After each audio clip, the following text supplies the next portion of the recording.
معاشرے کے اندر ڈفرینٹ طرح کے لوگ ہوتے ہیں اور تمام لوگوں کے جو نظریات ہیں وہ ڈفرینٹ ہوتے ہیں. تمام لوگ جو ہیں وہ طرح طرح کے سوچتے ہیں.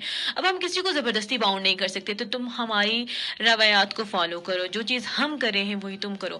اب دیکھیں ڈفرینٹ بندوں کی جو ہے وہ ڈفرینٹ سوچ ہوتی ہے، اور اگر ہم کسی کو باؤنڈ کریں گے کہ جو کام ہم کریں وہی تم کرو، تو اس سے معاشرے میں جو کیا ہوتی ہے بد امنی پیدا ہوتی ہے. لوگ جو ہیں وہ اس طرح سے ایک دوسرے کی بات سنتے نہیں، جس کی وجہ سے معاشرہ انتشار کا پھر شکار ہو جاتا ہے. اور معاشرے کا حسن ہمارے رہن سہن سے کیسے ظاہر ہو سکتا ہے؟ سب سے بڑی چیز یہ ہے کہ وہاں کے لوگ کیسے رہ رہے ہیں، وہاں کے لوگ صفائی پسند ہیں یا نہیں، وہاں کے لوگ ایک دوسرے کا حق تو نہیں کھا رہے، وہاں کے لوگ جو ہیں وہ اتفاق سے رہ رہے ہیں، یا تو پھر ان میں جو ہے اس طرح کے کلیش ہیں جس کی وجہ سے پورا معاشرہ جو ہے وہ بد امنی کا شکار ہو رہا ہے. آپ نے دیکھا ہوگا ریسنٹلی سیلاب کے اندر لوگ کس طرح جو ہے وہ مدد کر رہے ہیں ایک دوسرے کی. تو یہ ایک معاشرے کی خوبصورتی ہے کہ لوگ دوسروں کے دکھ درد کو اپنا دکھ درد سمجھتے بھی ہیں. اور صفائی کے حوالے سے میں یہ بات چیت کرنا چاہوں گی. دیکھیں کہ یہاں پر آزاد کشمیر کے اندر ڈفرینٹ لوگ آتے ہیں، ڈفرینٹ کنٹریز میں سے لوگ آتے ہیں اور دیکھتے ہیں کہ آزاد کشمیر کتنا خوبصورت ہے، کتنا یہ خوبصورت شہر ہے. یہاں کے لوگ کتنے پیار سے رہتے ہیں، ان کا جو لہجہ ہے، ان کی جو زبان ہے کتنی مٹھاس والی ہے. اگر یہ چیز ہمیں نہ ہوتی، اگر ہم لوگ بول چال میں صحیح نہ ہوتے، اگر ہم ایک دوسرے کی ویلیوز کو رسپیکٹ نہ دیتے، تو کیا لوگ ہم سے متاثر ہو کر اپنے باہر جا کے یہ بیان دیتے کہ آزاد کشمیر کے لوگ اچھے ہیں؟ یہ چیز بڑی میٹر کرتی ہے.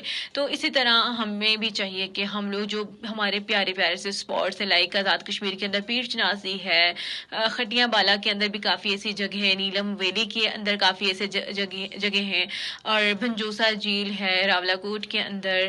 تو ان چیزوں کو، ان جو خوبصورت جگہ ہیں، ان کو ہم نے صاف رکھنا ہوگا تاکہ ہمیں پتہ چلے کہ لوگ جو ہیں وہ آزاد کشمیر کے لوگوں کی اسپیشلی جو ہے وہ تعریف کریں. اب ایک واقعہ میں آپ کے ساتھ ضرور شیئر کرنا چاہوں گی کہ یہاں پر جب سیلاب کی صورتحال، یہاں پر جب آزاد کشمیر کے اندر بھی جب سیلاب آیا تو یہاں پر جو فیملی تھی پنجاب سائڈ کی، تو یہاں کے لوگ اپنی جانوں پر کھیل کے ان کو بچا رہے تھے، ان کی گاڑیوں کو کس طرح سے انہوں نے نکالا. تو یہ خوبصورتی آزاد کشمیر کے لوگوں کی.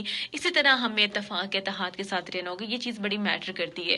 آپ کا لباس کیسا ہے، آپ کیسے سوچ رہے ہیں، اپنی روایات کو آپ کہیں بھول تو نہیں گئے، اپنے آباء و اجداد کی جو رسومات تھی آپ ان کو ادا کرے ہوئے نہیں. ماڈرن ایج کی ایک الگ بات ہے کہ آپ یہاں پر بھی آپ اپنے آپ کو کر سکتے ہیں، اپنے آپ کو منوا سکتے ہیں. ماڈرن ایج کے اندر اگر ہم لوگ اپنی طرح سے نہیں سوچیں گے، ٹیکنالوجی کو فالو نہیں کریں گے، ٹیکنالوجی پر نہیں چلیں گے، تو ہماری زندگی کہیں نہ کہیں پر مشکل ضرور ہو سکتی ہے. لیکن ہمیں وہاں پر اپنے جو ہمارے جو رسمیں چل رہی ہیں، جو ہمارے آباء و اجداد کی جو پہچان ہے، جو ان کی اقتدار ہے، ہم ان کو کبھی بھی نگلیکٹ نہیں کر سکتے. کوشش کریں کہ ان سب چیزوں کو مان کر، ان سب چیزوں کو پہچان کر ہماری زندگی خوبصورت ہو سکتی ہے.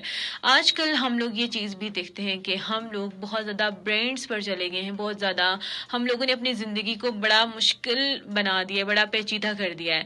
اگر دیکھیں خوبصورتی کیا ہے، اسلام میں خوبصورتی ہے سادگی میں. تو ہم لوگ اپنی زندگی کو خود ہی ہم لوگوں نے مشکل بنایا ہوا ہے. تو کوشش کریں کہ یہی جو ہم لوگ اپنا پیسہ ضائع کریں تو یہی ہم ان لوگوں پہ خرچ کریں جو کہ ہمارے معاشرے کے اندر جو غریب طبقہ ہے، جو اپنی ایجوکیشن پوری نہیں کر پا رہا. اب ریسنٹلی سیلاب کے اندر بہت سے ایسے متاثرین ہیں جن کے پاس گھر بار جن سے کھو گئے، جتنے لوگ بچھڑ چکے ہیں. تو اپنی جو انویسٹمنٹ ہے ان لوگوں پر کریں، کیونکہ یہ اجر جو ہے یہ صرف آپ کو اللہ تعالیٰ کی ذات دے سکتی ہے، اور صرف اسی سے ہم اچھا گمان رکھیں، اور اپنے جو حصہ ہے نا اس میں سے ضرور ان لوگوں کا حصہ بھی نکال کے رکھیں.